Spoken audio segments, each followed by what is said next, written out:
Are you drafting best ball teams right now? If so, then you know the market is especially important for this format. And finding guys who are being overdrafted or underdrafted can be the key to winning money in these large field tournaments. Well, we're putting our best ball rankings and our market index to work for you to highlight some key players that could make the difference for your rosters by the end of the season. Find out who they are on an all new Draft Sharks podcast right now.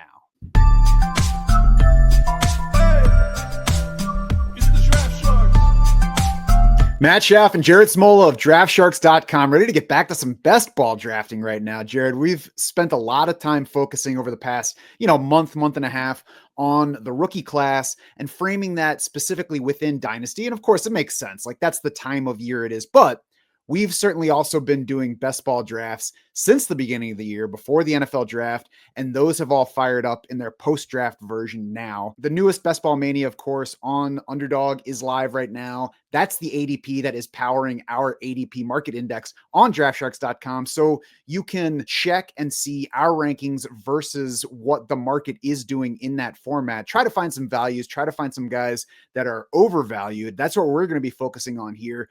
We do use Underdog for that page because it's just the highest volume of best ball drafting right now that ADP is available to us, and it's real money drafts. So these are people doing real drafts that they're paying to enter. They're going to have to live with the results of these teams. So it's valuable ADP, even if you're not a best ball player, even if you're just looking ahead for redraft. Like I said, we're going to be mining that ADP market index page, comparing it to our best ball rankings to try to get some values and try to find some guys that we're avoiding in our drafts, either now or going forward. Jared, let's start on the positive side and talk undervalued targets. Why don't you give me somebody who should be going earlier than he is right now? Yeah, surprise, surprise. Another year of us being higher than consensus on Joe Mixon. And I think we've been higher than consensus almost every year he's been in the league, and it's worked out more years than not, especially looking at the, from a points per game perspective. We know he misses time with injuries, but points per game is more important than total fantasy points. I think Joe Mixon is undervalued again this year. You just look at how he performed last year, RB9 in half PPR points per game last year. If we omit, though, weeks 2 and 18, so he left week 2 injured, and then he was pulled from week 18 early because that was a meaningless game for Houston. They pulled starters. If we omit those 2 games, he was RB4 in half PPR points per game. The other thing to like about Mixon and best ball, and this surprised me when I came across it the other day, he had 6 top 5 running back finishes last week. 6 weeks he finished as a top 5 running back. Only Saquon Barkley had more top 5 weeks last season. So Mixon is not only just giving us good production over the course of the season, but he was giving us those big spike weeks for best ball that we like to see. And it really came down to just usage for Mixon. He got awesome usage last year. He was 6th among running backs in expected half PPR points per game. And again, if you want to omit those 2 weeks that he did not play the entire game, weeks 2 and 18, he actually climbs to 1st among running backs in expected half PPR points. He was 10th at the position in snap rate, 2nd in carry share. He was inside the top 20 in target share. He also got all 14 of Houston's rush attempts inside the 5-yard line. And I look at this roster heading into 2025. I don't think a whole lot has changed. The Texans did add Woody Marks in the 4th round. They obviously like the guy better than I do. I look at him. I don't think he's that impressive of a prospect. We'll see what Houston's plans are for him. I think potentially he steals some passing down snaps from Mixon, but I don't think he's going to be a big drain on Mixon's fantasy production. There are concerns with Mixon, of course, the injury history. The efficiency last year was just kind of mediocre. Houston's offensive line still looks bad. All that stuff was in play last year, and Mixon produced how he did. And then, of course, the kicker here is that he is going in the 5th round of underdog drafts as the 16th running back off the board. He's RB10 in our half PPR ranks, which again is baking in some of those concerns. Maybe he takes another step back in terms of efficiency. Maybe he loses some passing down stuff to Woody Marks. All that I think is more than baked in to that price tag. I love getting Mixon as my RB2 in round 5. You can even open with a wide receiver heavy start, I think, and take Mixon as your running back 1 in round 5. I think either way, he's a great pick at that price. From our vantage point, and anybody who's been riding with us for years now, it's like, oh, look at that. Draft Sharks is high on Joe Mixon again. But really, to me, it's more that the market is low on Joe Mixon again. The market just hates Joe Mixon every year relative to how he produces. it was one thing to head into last season wary of him with a new team, but then as he just laid out, he completely delivered. And if anything, I think this year's Houston offense is going to be better than last year's because they addressed their issues at wide receiver that popped up with Tank Dell getting hurt, letting Stephon Diggs walk. They traded for Christian Kirk. They drafted Jaden Higgins. CJ Stroud is probably still pretty good at football. I expect some rebound for him versus last year. So I think this is going to be even a better situation than last year, potentially, for Mixon. And like you said, with Woody Marks, I'm certainly not downgrading Joe Mixon because of a 4th-round rookie running back. Now, if that ends up being wrong, oh well, I'll go down with that ship. But until we get to that point, I'm going to keep drafting Joe Mixon, and I'm going to keep point laughing at the market at the end of the year when it works out for me. You can see where Joe Mixon and everybody else sits in our best ball rankings. You just Google best ball rankings. Even if you're not on our site and you feel like being lazy or you just want to ask Siri, just search best ball rankings. You're going to find Draft Sharks at the top. Jared, I'm going to highlight a few guys and then narrow down to the top target in here. It's the top 4 quarterbacks. If you look at our ADP market index page, you'll see Josh Allen, Lamar Jackson, Jaden Daniels, Jalen Hurts are all strong values by ADP versus our ranking 4. And of course, that looks at the overall rankings, not just by position. It's because the universe of underdog drafters are, anxious to get that top running back, anxious to get those wide receivers before they disappear off the board. And they're underrating the elite level quarterbacks who I think are going to be especially important, have proven to be especially important once you get to those playoff weeks where you're trying to advance week by week. If you have an elite quarterback who's delivering over that stretch, you're getting a scoring advantage over that team that's trying to stack up, 3 and 4 wide receivers before taking those middle pack quarterbacks. All 4 of these guys, like I said, are values. We've got Josh Allen, Lamar Jackson going around the 3-4 turn. We've got Jaden Daniels in the middle of round 4. And then we've got Jalen Hurts in round 5, who stands out to me as the top value among these guys. Like the first point is all 4 of these guys are pretty close together in terms of what they give us on weekly upside and likely, scoring output throughout the season. But Jalen Hurts has been consistently in that elite range. It looks like last season was a down year for him because he finished number 8 in total fantasy points at the position, but 5th in points per game, jumps to 4th if you take out the week 16 game that Hurts left in the first quarter. And in his 4 years as a starter, Jalen Hurts has more rushing touchdowns than any other player in the league. Derrick Henry is 1 touchdown behind him over that span. Josh Jacobs is 10 behind. Josh Allen is 12 behind. So, and the other side of that is because there's so much scoring emphasis on the rushing for Jalen Hurts, we don't need to stack him. It doesn't mean that you shouldn't or can't or whatever. You can stack him with A.J. Brown. You can stack him with Devontae Smith, but you can also draft Jalen Hurts without worrying about the stacking partners. Once we get to the playoffs, you might actually be different from other Jalen Hurts rosters by having an unstacked Jalen Hurts.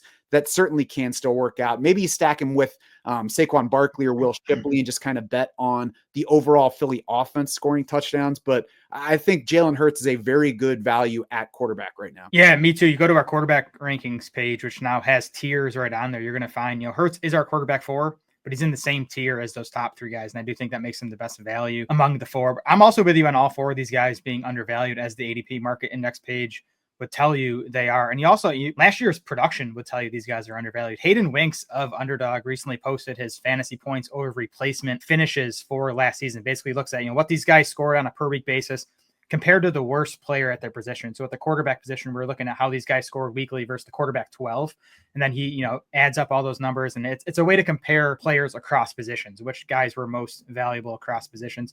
Lamar Jackson last year, the 24th most valuable player in fantasy football based on fantasy points over replacement. Compare that to his current ADP, 35th overall. Josh Allen was 30th last year in points over replacement. He's going 32nd overall, so a slight value there. Jaden Daniels, 39th in points over replacement. That's right where his ADP is. And then Jalen Hurts is basically right where his ADP is as well. So at least those guys are fairly valued. I just think the quarterbacks too, they're just safer bets, right? Like these guys are not going to bust unless they get hurt and miss a bunch of times. So I think there's some safety with these guys. on top of both the season long and the weekly upside that they give you. And the last remaining piece there is if you take one of these elite quarterbacks, it frees up your plan for that second quarterback. You can take the second guy at any point, and you're almost definitely not taking a third. So it gives you a roster spot to play with late. It lets you just kind of go with how the draft is going through the middle, where you don't need to target that number 2. A more minor point for underdog specifically with the half PPR scoring, you are going to see quarterbacks climb the ranks a bit in that scoring system because the other positions simply aren't scoring as much as they are in PPR, right? They're only getting a half point per catch versus a full point. So it's minor, but you are going to see the quarterbacks a bit higher in half PPR than full PPR. Next undervalued guy is a player that you can stack with one of those elite quarterbacks. Who you got, Jared? Keon Coleman for me. I'm a little surprised he hasn't climbed in ADP. I think he's just kind of a classic like post hype sleeper. I think people were more excited about him last year as an incoming rookie, and then he had a disappointing rookie season if you kind of look at it on the surface. But there's a lot to like about what Coleman did as a rookie, I think. So he did finish just wide receiver 67 in fantasy points per game, but he had the week 9 wrist injury right in the middle of the season that cost him the next 4 games. He never really got back even after returning after that wrist injury. He was kind of coming on. You look at his box score, his last 2 full games before that wrist injury, 4 catches for 125 yards and then 5 catches for 70 yards and a touchdown. Then he gets hurt. He misses 4 games, comes back, doesn't really do much, but kind of look under the hood a bit of what he did as a rookie. 2 things I really liked. One, he was really good after the catch, 7.7 yards after the catch per reception. That was 5th highest among 84 qualifying wide receivers last year. And it's even better when you consider that Keon Coleman had a 15.5 yard average target depth. He was used a lot downfield, and we know it's harder to gain yards after the catch the further you get downfield, right? If you're taking screens behind the line of scrimmage, you're going to have more yards per catch than someone who's working deep downfield. NFL Next Gen stats, yards after catch per reception over expected, takes that into account. It takes the average target depth into account, as well as a bunch of other factors. Coleman actually led all players last year in yards after catch per reception over expected. So really good after the catch. Also had really strong red zone usage, scored 4 touchdowns on his 29 catches. So a really big touchdown rate. He actually had 5.2 expected receiving touchdowns. So his usage in and around the end zone was actually better than he even ended up producing.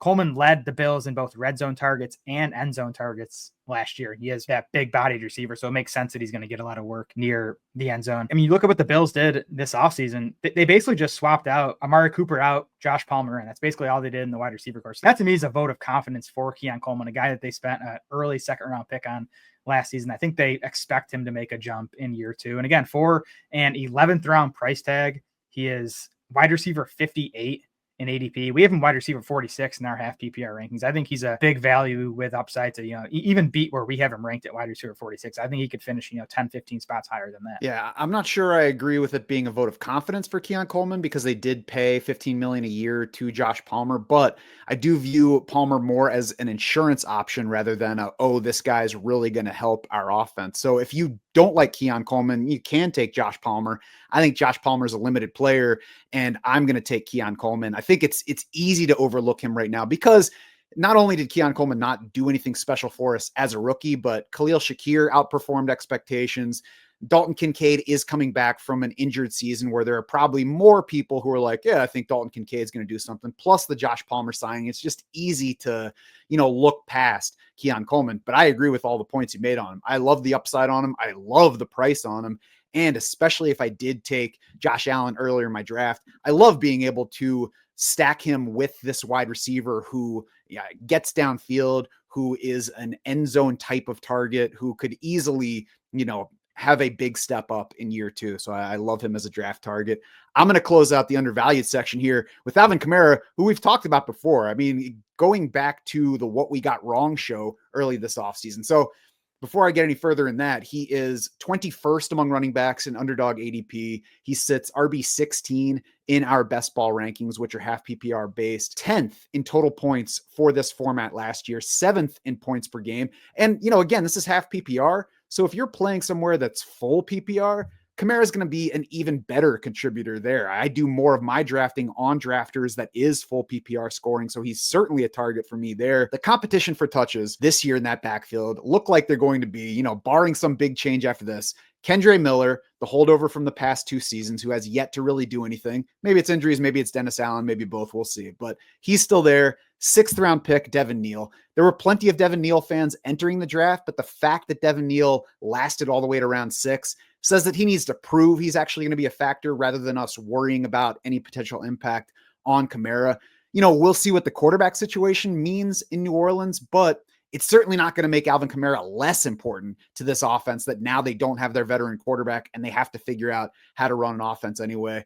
The market doesn't like Alvin Kamara way down toward the bottom of RB2 territory. He showed us last year he has upside into the top 12, even in an offense that's not good. And now we've got Kellen Moore running the offense, got a pretty good track record in offensive production. I don't want to overrate his impact in New Orleans, but as long as he's logical and the offense is okay and Kamara stays healthy, it should be pretty easy for him to, at the very least, not let us down at this price and probably outperform it. Yeah, I love it. I almost went Kamara instead of Joe Mixon. I definitely could have gone both of them as my top two undervalued plays. First of all, the price tag, his ADP is 601 right now in Underdog. And you just a guy who consistently gets the type of targets that Alvin Kamara does. I mean, he's consistently 16, 17, 18+% target shares.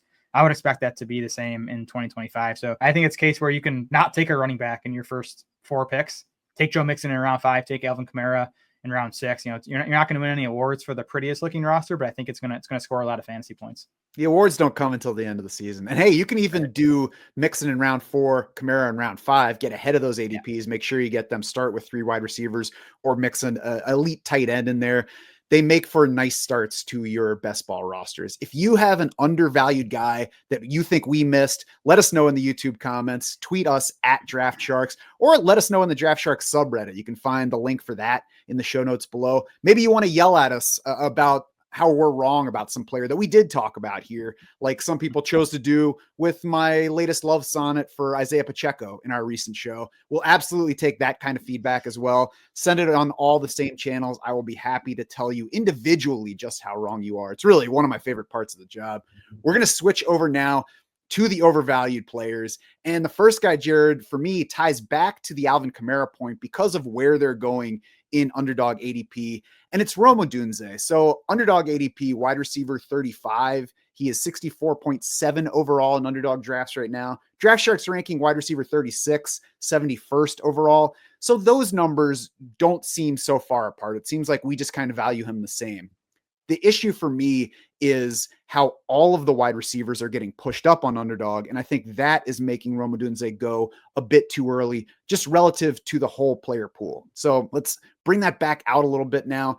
We did start the offseason optimistic or excited about Odunze, depending on who you ask on the staff. He's the cover player in our initial breakouts article, because first round pick last year in a spot where there was opportunity with Keenan Allen gone. I think he's probably coming out of that article because number one, the draft cost that I just talked about, and we'll get to again in a minute, but the offensive changes in Chicago are going to make it more difficult for him to actually have this explosion in year 2. They did draft Colston Loveland in round 1. They drafted Luther Burden in round 2. And even if you think that Odunze is going to be ahead of those players in year 2, he's still contending with that. He's still contending with DJ Moore. It's just more likely to cut into the opportunities available to him. And that gets back to that price. The reason that, for me at least, Odunze is still qualified as a breakout candidate, despite, going somewhat early in overall draft price, is because I think the situation lended itself to there being like true breakout potential. He could really outperform those expectations. And I feel less good about that with more guys there getting the ball. Even outside of that situation, though, the pushing up of receivers in Underdog drafts now has him going basically even with Alvin Kamara, who we just talked about in ADP overall, ahead of the tight end 4, ahead of James Conner, ahead of Quinshon Judkins, ahead of David Montgomery. There are 39 wide receivers going before RB22 on Underdog right now. So I think that when you're drafting Odunze at the spot where he's going, you're reaching a bit for receiver as opposed to taking the running back value and then just kind of pushing off wide receiver a bit later. So for me, I would rather pass on Odunze and several other guys that are in that range of wide receiver and take the better value, the better upside at running back. Yeah, I mean, one of the tricky things about drafting on Underdogs, it seems like in almost every round, the running backs are better values than the wide receivers. And at some point, you obviously have to fill your wide receiver spot. So that gets tricky. I'm with you on Odunze. I just think it's an optimistic price tag at this point. Like, can he pay it off for sure, but a lot has to go right. I mean, for starters, he wasn't really good last year. Odunze was actually 7th among wide receivers in total pass routes. So he was on the field. He was out there running routes, 48th in PPR points. So really underperformed his playing time. That's because, one, he wasn't that good at drawing targets. He had a 16.2% target per route rate. That was 59th among 84 qualifying wide receivers. He wasn't efficient beyond that. He was 70th among those 84 wide receivers in yards per route. I expect him to take a step forward in year 2. I mean, most receivers do. He was a prospect we liked. I like the Bears offense in general, but it's just the target competition. He needs to be a lot better. Yeah, we don't know what Ben Johnson thinks about him. Ben Johnson came in to this offense with the Odunze already there, and he did not draft him. He did draft Luther Bird, and he did draft Colson Loveland. So it's just, I think the downside is a bit too much for me to be interested in Odunze at that price tag right now. Yeah, it's not so much disliking Odunze. It's just like, what is he relative to where he's going? And there are a lot of things that need to go right for him to significantly outproduce that spot. And that's what we want, is significantly outproducing. If he just matches it, then he's, not a guy that really sways you either way in terms of outcome. And then zooming out from Odunze in particular, if you are drafting on Underdog and if you are looking at our ADP market index page, then you have to be aware of how wide receivers are being treated on there. And you have to factor that into how you read those best ball values. Because if you look at our market index, and Jared, you just kind of alluded to it, you're going to see red all over the wide receivers. Like everybody is going to look like a bad value. So within that, you want to look for the players who have the smaller red numbers, who are a little closer to zero in terms of their value calculation. The smaller negative values are going to be wide receivers that are a bit more worth targeting. Whereas at other positions, you're looking for big old green numbers, guys that stand out in our rankings versus the market, just something to be aware of with that specific draft market if you are playing on Underdog. Now, I know you've got another wide receiver up next. So what's the story here? Yeah, Jaxon Smith-Njigba, I think, is a bit overvalued right now. And I like the player. I'm just not a buyer at his wide receiver 14 ADP on Underdog right now. JSN took a nice second year leap last year. He was still just wide receiver 20 in expected half PPR points per game. He was wide receiver 21 in actual half PPR points per game. So drafters are baking in even another pretty significant leap from there to get him up to wide receiver 14 in Underdog ADP. There's too many unknowns in Seattle heading into 2025 for me to be able to buy JSN at that price tag. We have a brand new offensive coordinator in Clint Kubiak. I think that's going to mean a more run-leaning offense in Seattle. I think that's why they made this change from Ryan Grubb to Clint Kubiak. We even saw the Seahawks last season, the first half of last season, open super pass heavy, and they scaled that back over the second half of the year. I think they probably want to scale it back even a bit more going forward. You look at Clint Kubiak's 2 NFL offenses so far in terms of pass rate over expected, plus 0.8% in 2021 with the Vikings. So basically you're kind of right at league average. Last year with the Saints, negative 2.0% pass rate over expected. So a run leaning offense. I think we could get even something like that in Seattle this year. They do have, 2 quality running backs in Ken Walker and Zach Charbonnet. So we have the new OC. We have a brand new quarterback in Sam Darnold. Good for most of last season. Horrible late in the year. I think there has to be at least some concern that he, kind of turns back into a pumpkin in Seattle. I think Darnold could definitely be a significant downgrade from Geno Smith, who really was a good quarterback for the Seahawks the past couple seasons. So that's a concern. And then finally with JSN, just how does he fit alongside Cooper Kupp? These are 2 guys who have been primary slot receivers in the NFL.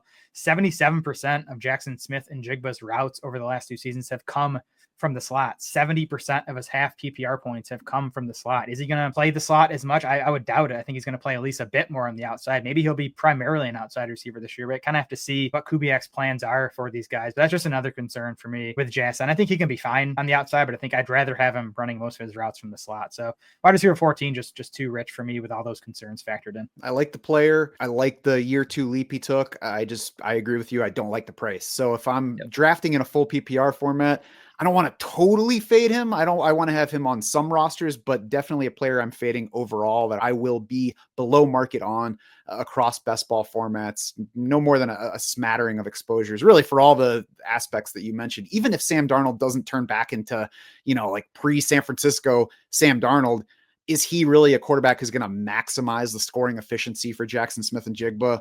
Tough for me to imagine that. So I'm not scared that I'm going to miss out on something big. The next guy on the overvalued list, Jared, to me, is an example of how anchoring can lead to a player becoming overvalued. I think this guy probably got anchored high in the rankings heading into the NFL draft because people were excited about him. And now there's not an appropriate reaction to his landing spot. Who you got? Yeah, Omarion Hampton is RB13 in Underdog ADP right now, going in the middle of round 4. And I do wonder if post-draft price hasn't totally caught up yet. Maybe he's going to drop a bit from here, but he'd need to drop a lot for me to be interested.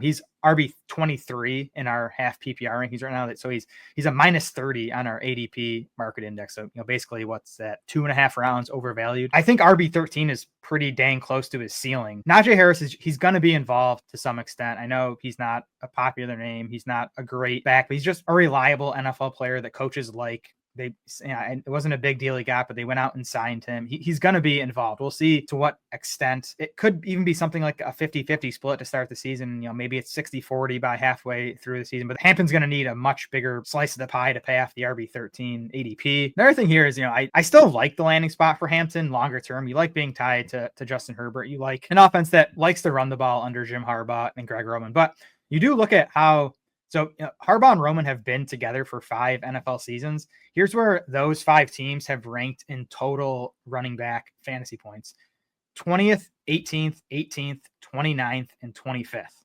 They've never even been top half of the league in total running back fantasy points. And a big reason, this offense doesn't throw to its running back. Those 5 teams, their ranks in total running back receptions: 30th, 25th, 29th, 31st, and 32nd. Last year, they were dead last in total running back receptions. Some of that's personnel for sure. I know those 49ers teams, a lot of them were quarterbacked by Colin Kaepernick. We know running quarterbacks don't throw their RBs as much. You look at the personnel last year: J.K. Dobbins, Gus Edwards. Neither guy's a great pass catching back. But I still think there's something there in terms of scheme with Harbaugh and Roman not, wanting to make the running backs a huge part of their passing game. And that was one of the reasons we liked Hampton, is he is a quality pass catching back. So I do wonder if that's going to be curtailed a bit this year for sure, and even longer term. But this year, I think it's not as good of a landing spot for fantasy production as we might have thought when Hampton first landed with the Chargers. I think I would push back on that aspect a little bit, just because the time that we do have of Jim Harbaugh and Greg Roman together was very specifically with those 4 San Francisco teams and last year's Chargers team. And all of those teams actually were fairly limited, even in running back talent. It was Frank Gore as the lead running back for all 4 of those San Francisco seasons. So he was the lead rusher and still an effective player, but also moving toward the end of his career, never a high-end receiver. And like you mentioned, Colin Kaepernick certainly in there, not maximizing running back receiving. So we'll see about how the running back receiving area develops. I'm not worried about Omarion Hampton overall, but I definitely agree for this year that he is being overdrafted, even just for the factor of we don't know how much Najee Harris is going to get the ball. I'm not saying that Hampton's at his ceiling.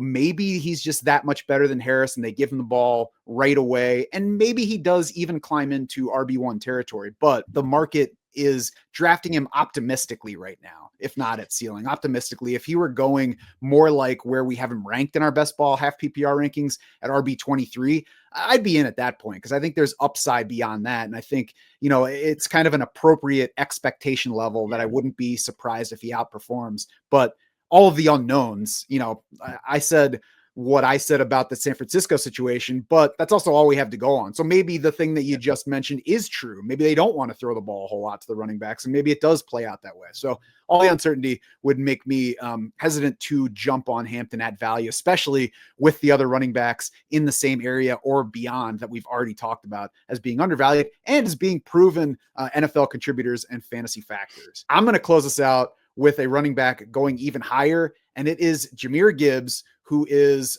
running back 3 in Underdog ADP, going about 6th overall in those drafts. Our rank is RB6, number 13 overall. That might not sound like a big gap, but the higher you get in a draft, the more even tiny gaps like that make a difference. If you have an RB who's going 3rd in ADP, ranked 6th, basically when you get into the draft, that's going to tell you to not draft the guy, because that's a large gap from the middle of round 1 to like the middle of round 2. Gibbs might be the kind of player where you say, I don't want to miss out on the guy who was RB1 at the end of last season and who finished overall 2nd in points per game among all running backs. But we have to look at exactly how that happened. First of all, Gibbs ranked 17th in expected half PPR points per game through week 15. That was when David Montgomery went down and missed the rest of the regular season. So A very different picture for Gibbs to that point, and then after that point, which is when he really exploded points-wise.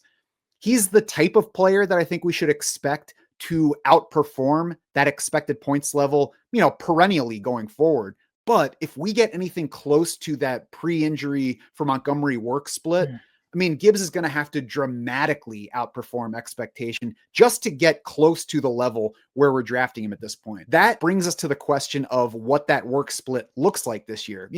There's the question of, does Gibbs get the ball more because of the way last season ended? I don't know. We'll see about that.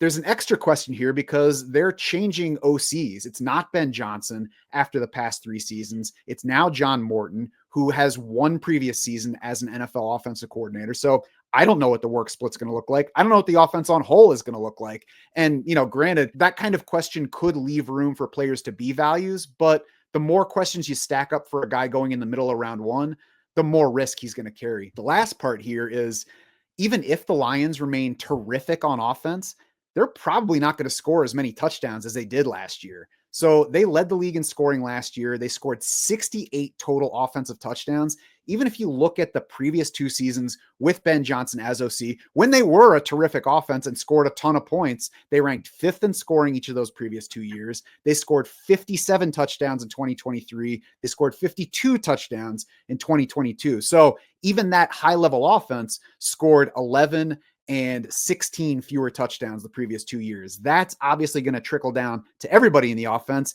And it's pretty key if you're going to outperform your expected points level to score touchdowns. So all those risk factors make me near completely out, honestly, on Jahmyr Gibbs as a first-round pick. Yeah, I'm with you. Even if Ben Johnson was still in Detroit, we'd be baking in some regression for the offense. Dan Campbell loves David Montgomery. Montgomery is not going away in this offense. Maybe we get a shift and Gibbs takes a bit higher percentage of the work, but Montgomery's not going away. If you're using the draft war room to draft on Underdog, you're not going to get Jahmyr Gibbs. I would recommend mixing him in if you're drafting a bunch of teams, in the drafts you're in when he drops to 107, 108, 109. That's a good spot to take him because if something happens to Montgomery, Gibbs has the upside to be the RB1 in fantasy football, and you're going to want that, especially in Underdog when you get to late in the season in those playoff advancement weeks. You need that kind of upside. So mix him in, but I'm with you, Matt. I think he's pretty severely overvalued when you talk about these guys going early in fantasy drafts. For us to be a half round behind ADP on him, that's someone I don't want to have too much of.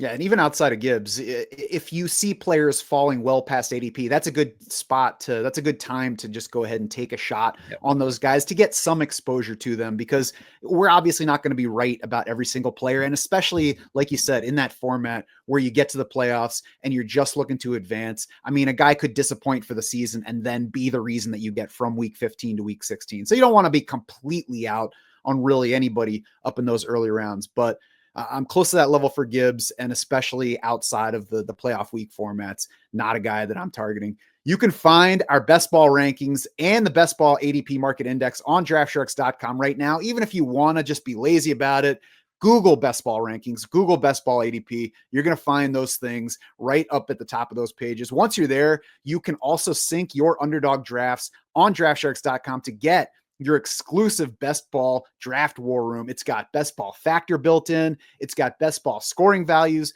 built into those projections. It's got the stack finder so you don't miss stacking opportunities as you're drafting. You don't say, oh crap, I forgot that I had that wide receiver. I should have taken that quarterback. It's right there in the draft war room showing you that this guy's going to make sense for the roster that you're currently building. You've also got the Draft Sharks sidebar right there in your Underdog draft window so that you don't need to navigate back to our site if you're in the middle of a live draft and you got 30 seconds to make your pick. Maybe this is most important, arguable, but maybe the most important factor is upside mode, which kicks in about halfway through your draft. It further accentuates those ceiling projections that are already in play for all those players and are especially important in this best ball format where we're trying to beat a large field of competitors. Helps you find those late breakout types that really make the difference when you're advancing and beating thousands of others trying to win money. So whether you're playing on Underdog or elsewhere, if you are drafting best ball teams, we want to be your unfair advantage.